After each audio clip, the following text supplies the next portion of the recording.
or around 500, makakabili na kayo ng isang ganyan. Sobrang ganda po nitong ipamigay. Dito po sa lowland, importanteng malaman nyo na tanggalin yung lupa. Sakto, nagre-repat sila. And panuurin natin yung pagre-repat, ano. How to repat succulents tayo, yung mga baguhan pa lang po sa pag-aalaga. Ang tagal na nung iba dito. Ito ay kanino? Maribel. Ayan, punta na si Skiri. Sige, mauna ka doon, Skiri. Turo mo sa amin. Ano ang unang-unang yan, pinaka-unang-unang na itanim natin? So, this one. Hello everyone! This is Sir Misunao, Mini Dino Park and Eco Garden, and welcome back sa ating YouTube channel. And for today's video, new arrival po dito sa Mini Dino Park and Eco Garden. Kaya naman, ngayong araw na ito ay iikot tayo, no? Papakita ko po sa inyo yung mga dumating nating halaman kasi sakto nagre-repat sila. And panuurin natin yung pagre-repat, ano.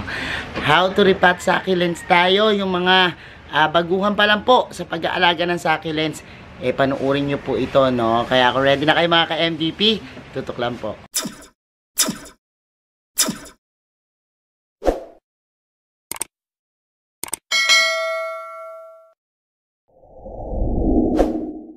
And we're back mga ka-MVP at ngayon nga po, pakita ko po sa inyo yung ating mga new arrival. Sakto, punta tayo, pag nadaanan natin yung pag-repat, tuturo ko po sa inyo, no, yung pag-repat ng mga succulents. Kung halimbawa pong nandito kayo sa lowland, kasi talaga pong nakadepende sa soil, no, yung inyong mga pag-aalaga or para mabuhay yung inyong mga succulents. So ngayon po, isamahan nyo ko, tara simulan na natin. So eto po, nandito na tayo, no, sa new arrival, and i-flex ko na rin po at pasadahan natin. Ang ganda po ng motor na ito, NMAX po ito. Ito po yung laruan dito sa Mini Dino Park and Eco Garden. Napakaganda po, nag-viral to. So patalastas lang muna po, ano, may ang ganda lang tayo na sa dalawang araw na nag-viral ito. Ang ganda, oh, kita nyo. Ang ganda ng setup, Paskong Pasko, diba? O, comment kayo dyan kung nagandahan kayo sa NMAX na ito, ha. Yan. O anyways, dahil po yan ay nakaharang din sa ating mga bagong arrival. Ayan po, ang gaganda ng mga dumating nating mga plants. O, kita nyo naman, di ba? Sobrang ganda, no? At may mga mother plants din po tayong mga dumating. Actually, marami pong nagpaparipat sa amin, ano? Puntahan natin dito sa may banda dito. Eto, daming order. Ito ay order na, no? Ang laki ng jade na ito, oh, look. Napakalaki. Sobrang laki ng jade na ito, oh. Puno na. Mabentang mabenta po ang jade ngayon. Sabi ko sa inyo, no? And puntahan pa natin yung mga halaman na dumating, yung mga maliliit naman, ano? Kasi ito, puro mga big size po, ano? At tuwing Sabado po, yan, makikita nyo yung arrival sa Mini Dino Park. Ang ganda ng kulay nitong isa na to, oh. Look. Oh?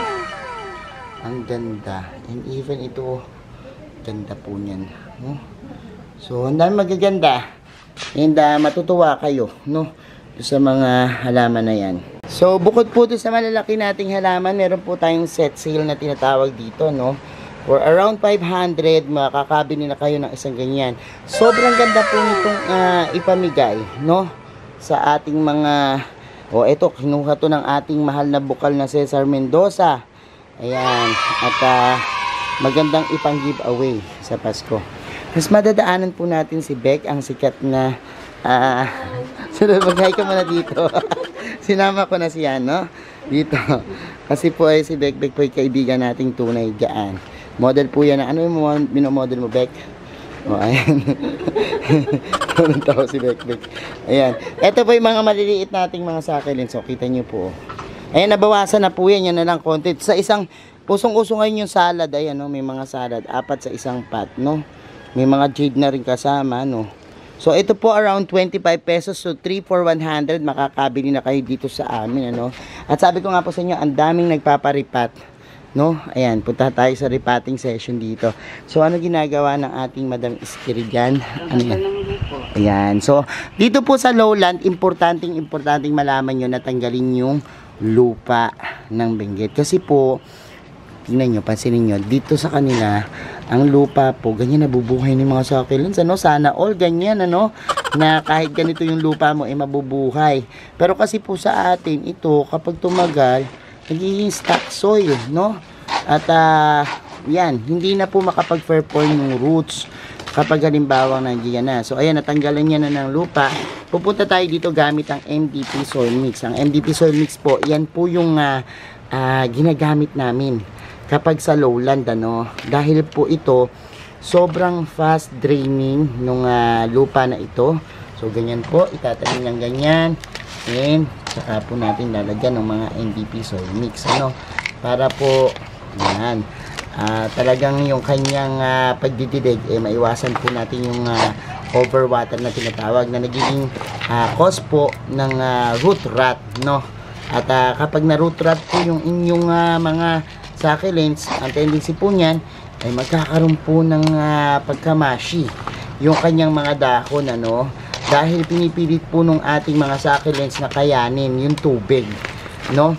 Dahil ito pong mga succulents, ang alam po natin talaga sa kanila is hindi sila gaanong dinidiligan dahil nakakapag-stack po sila ng water dun sa kanilang mga leaves, no. So ayan po yung mga succulents. Palitan nyo po ng lupa. Sabi ko sa inyo, kung kayo ay nasa highland at lamig yung simoy ng hangin, nakakatuyo na po kagad yan, ano, ng lupa. Overnight lang po matutuyo na, pero dito sa lowland talagang mag-i-stack po dahil minsan yung ating hangin hindi ganun kalakas at hindi mahalumigmig. Kaya po yan ang nagiging cause kung bakit namamatay yung mga succulents, ano, dahil sa paggamit ng lupa na hindi angkop dun sa inyong lokasyon.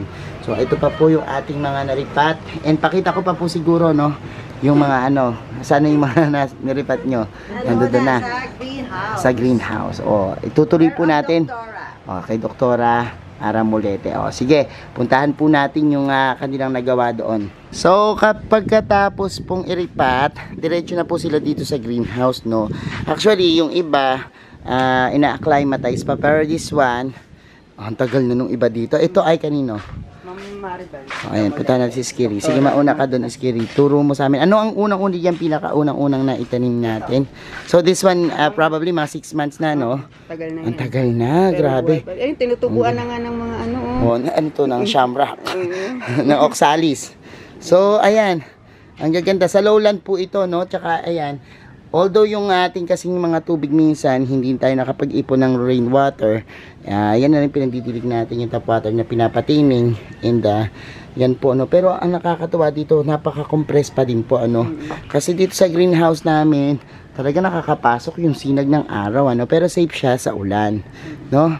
And ayan, ganda naman itong isang ano, ang Laguna, no. At ang ganda.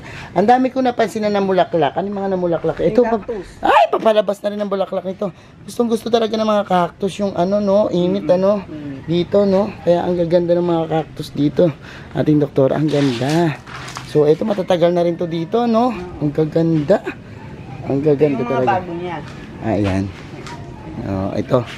Ayan yung latest lang, ano, mga jade na malalaki. Grabe, no. Ito. Ito medyo matagal din na. Shout out sa ating doktora. Ang ganda. Ay, ang ganda ng Christmas cactus ng doktora ng bayan, oh. Ang bulaklak. Ay, ang ganda ng bulaklak. Napaka-rare nito. Kulay black yung ano niya, oh. Yung kanyang ano, morado, no. Pero isa ang ganda rin, oh. Daming gaganda. Ayan po. Ito rin, oh. Ganda. Ang ganda. So, ito po, mga yan, sa doktora ng bayan kasi nasa abroad pa siya. So, dito niya muna pinapalagak sa amin, ano. At ang dami pa, ano, monstrous nitong isa.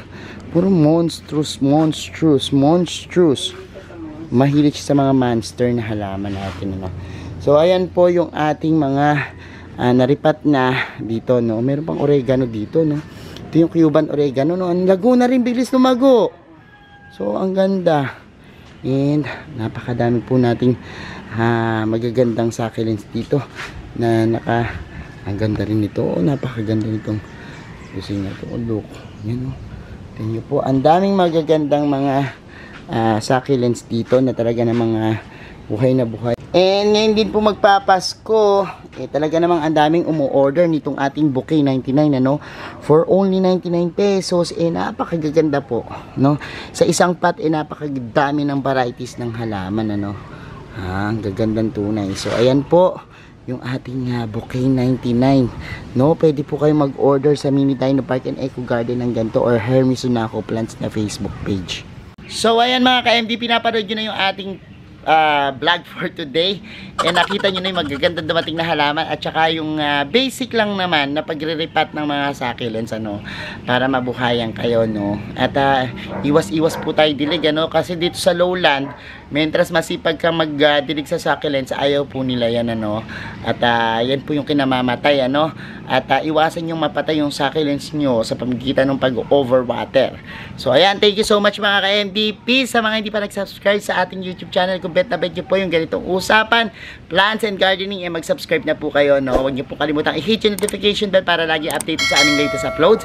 Pati po sa iba't iba nating social media accounts, sa ating TikTok, Instagram, Facebook pages. Search lang po Hermes Sunaho or Mini Dino Park and Eco Garden. Makikita nyo na yan. Salamat na madaming mga ka-MDP. And this is Hermes Sunaho, nagsasabi sa inyo ng happy planting. Bye-bye!